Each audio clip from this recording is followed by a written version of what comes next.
The terrorists came into our country through what is called the diversity visa lottery program, a Chuck Schumer beauty. I want merit-based. President Trump, in a tweet, November 1st, "We're fighting hard for merit-based immigration, no more Democrat lottery systems. We must get much tougher and smarter." At Fox and Friends, President Trump, in a tweet, November 1st, Senator Chuck Schumer helping to import Europe's problems, said Col. Tony Schaffer. "We will stop this craziness." At Fox and Friends, President Trump, in a tweet, November 1st, President Trump took aim at Senate Minority Leader Charles E. Schumer DNY, and the diversity visa lottery program in a series of tweets early on Wednesday morning, after a deadly terrorist attack in New York City the day before. The alleged attacker, Sio Saipov, came to the United States from Uzbekistan under the program, which is more commonly known as the Green Card Lottery.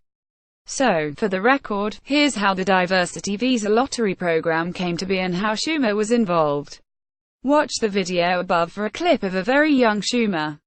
The facts. The story of the diversity visa lottery program starts with the Immigration and Nationality Act of 1965. Signed into law by President Lyndon B. Johnson, it ended the Emergency Quota Act of 1921.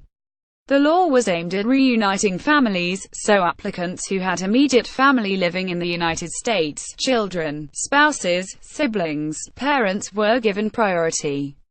This, however, had some unforeseen consequences. Immigrants from Latin American and Asian countries had come to the United States more recently, and they often had immediate family overseas who were prioritized under the new program. Many Europeans, by contrast, had been in the country for decades, so they had fewer close relatives remaining overseas. According to data from the Census Bureau, after 1965 the number of white immigrants declined rapidly, while Hispanic, Asian and Black immigration rose steadily. The change in immigration policy hit the Irish particularly hard. Unlike other European countries, Ireland faced political instability and an economic crisis in the second half of the 20th century. Before 1965, it had been relatively simple for Irish to immigrate. Anne Law, a political science professor at the City University of New York's Brooklyn College, wrote in a 2002 paper Ireland had been a high-quota country with a demand for immigration that was below the supply of visas. By the 1980s, the problem was clear. Tens of thousands of Irish immigrants came to the United States as tourists or students and overstayed their visas. In 1988, The New York Times reported, about 150,000 Irish immigrants came to New York as students or tourists over the last 6 years and stayed on as undocumented aliens. This was the problem that legislators were trying to fix in the mid to late 1980s. In 1986, Rep. Brian J. Donnelly D. Mass. proposed an amendment to the Immigration and Control Act that would provide a limited number of visas on a first-come, first-served basis to countries adversely affected by the 1965 legislation. The offer would be made only once. After the one-off program concluded, Schumer, then a member of the House of Representatives, and others looked for a more permanent solution. In 1990, Schumer put forth a bill that proposed making a set number of visas available each year to diversity immigrants from low-admission countries. Despite being couched as a diversity action, it was openly pitched as a way to aid the Irish. Schumer's bill was absorbed into broader immigration legislation, which when it passed the House, Schumer said he was proud to put together a major portion of the bill that is going to say to Irish, to Poles, to Nigerians, you're not going to be excluded anymore. The bill passed with bipartisan support in the House and Senate and was signed into law by then-President George H. W. Bush on November 29, 1990. Fast forward 2 decades. Schumer is now a member of the Senate. In 2013, he joined with a bipartisan group of 8 senators who collaborated on what Schumer called a common-sense immigration reform proposal. The proposal was the most comprehensive overhaul of immigration reform that Congress had seen since 2007. Among other things, as Sen.